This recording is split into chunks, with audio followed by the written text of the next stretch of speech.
the road sector, for example, we are looking at 28,000 kilometers of new roads the next few years through PPPs, and out of which 2,500 kilometers are dual expressways.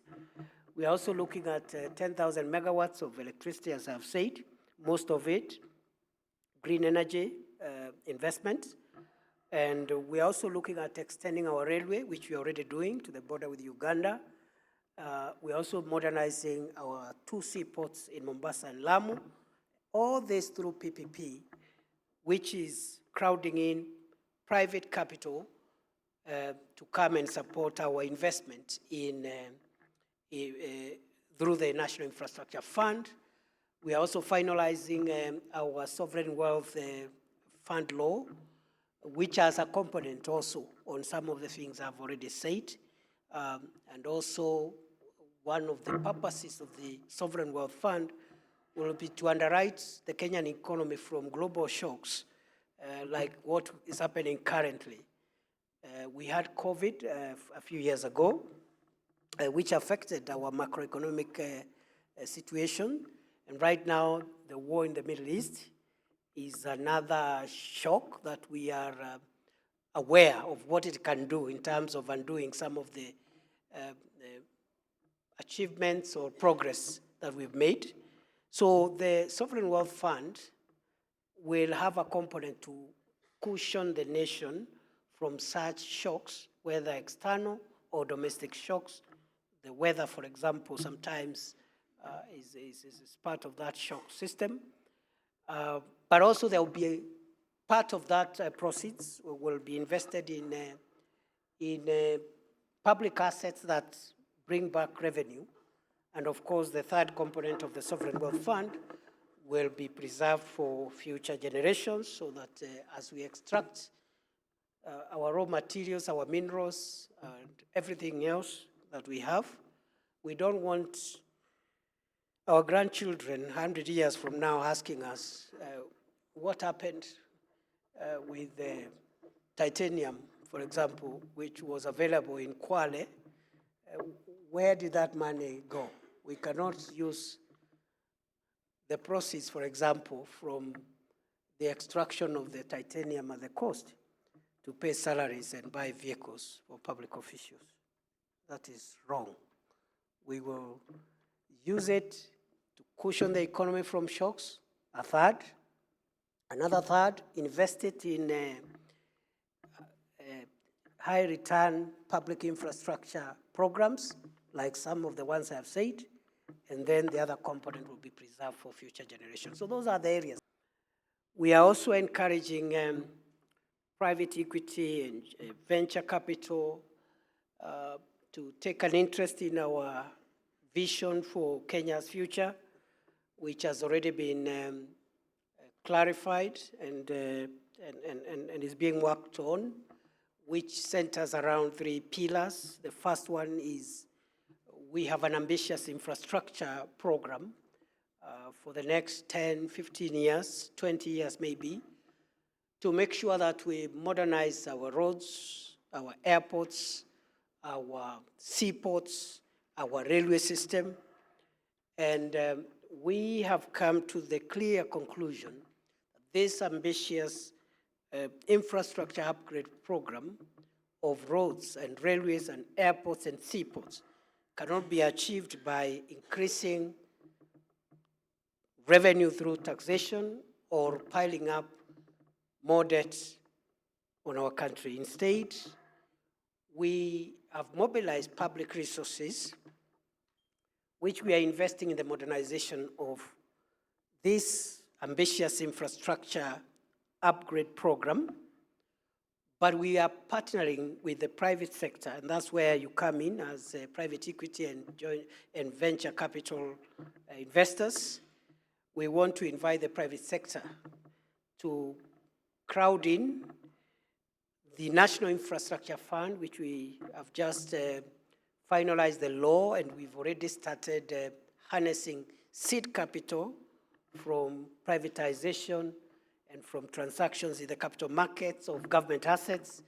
And we want for every $1 to crowd in hopefully $10 from private sector to help us move forward our infrastructure into the more modern space, because we've realized if we continue at the pace in which we have always handled our roads and airports and railways and seaports, we will take a long time to reach the destination that we aspire to reach. On the private equity side, Kenya records one of the highest penetration rates in the Africa and Middle East regions, at over 13% of companies being private equity backed, far above regional averages. This is a signal of both maturity and investability.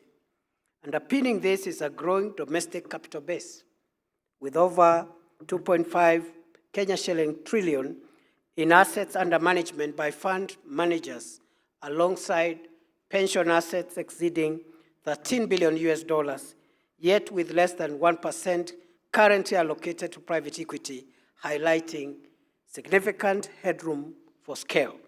It is precisely at this intersection of a strong deal flow, growing institutional capital, and global investor appetite that the Nairobi International Financial Center steps in, not merely as a facilitator, but rather as an active architect of the ecosystem.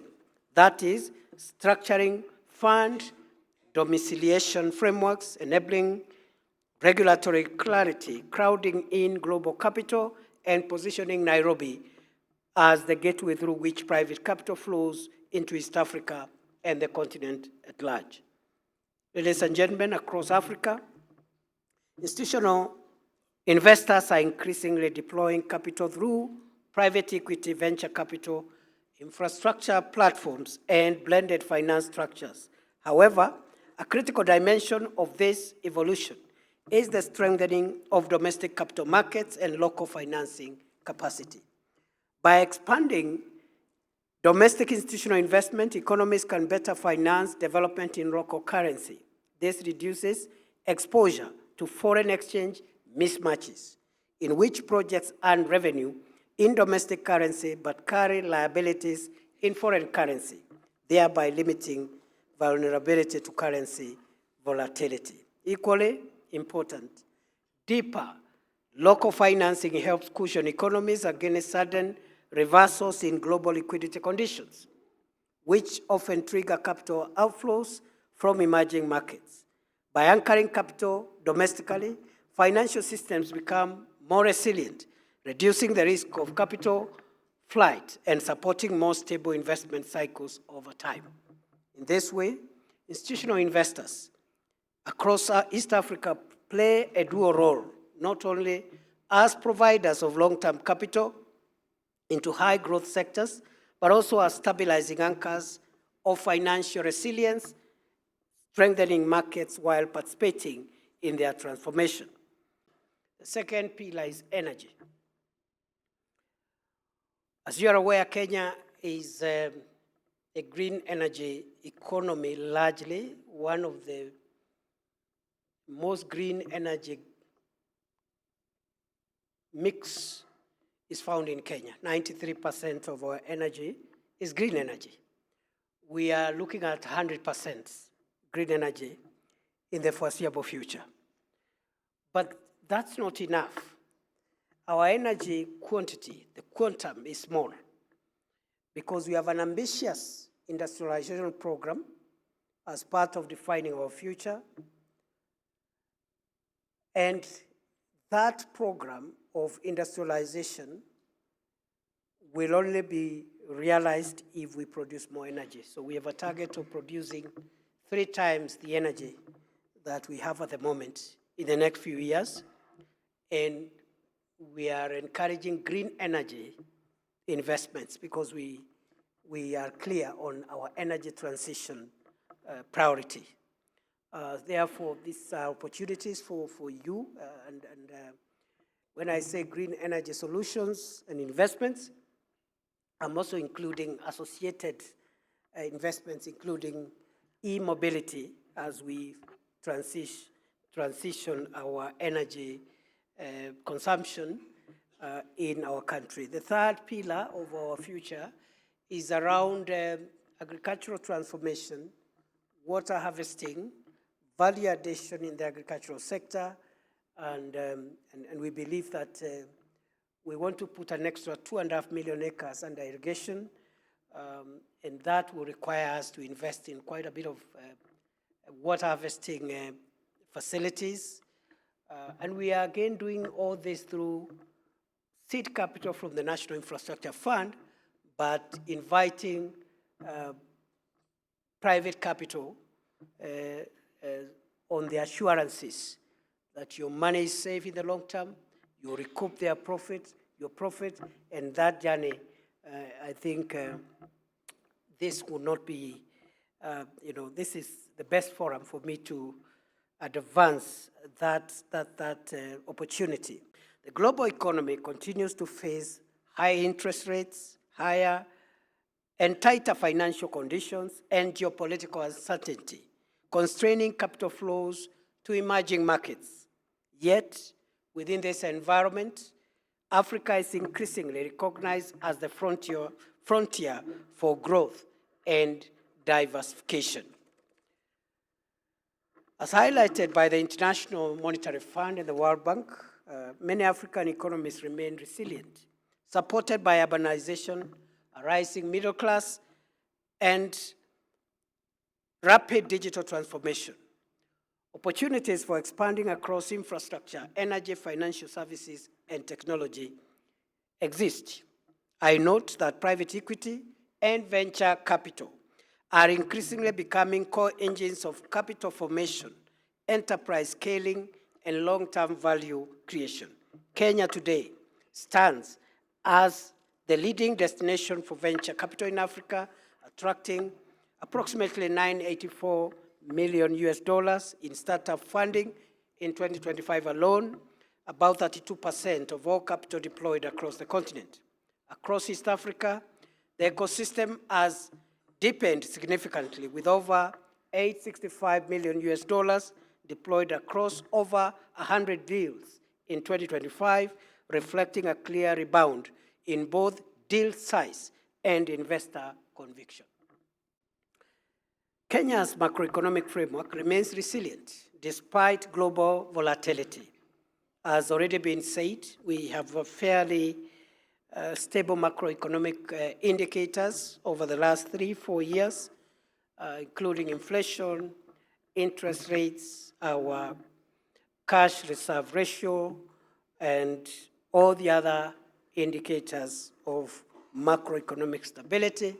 We have every intention as the government of Kenya to make sure that those fundamentals remain stable, to encourage investors to put their money in Kenya, whether in local currency or in foreign currency, without bringing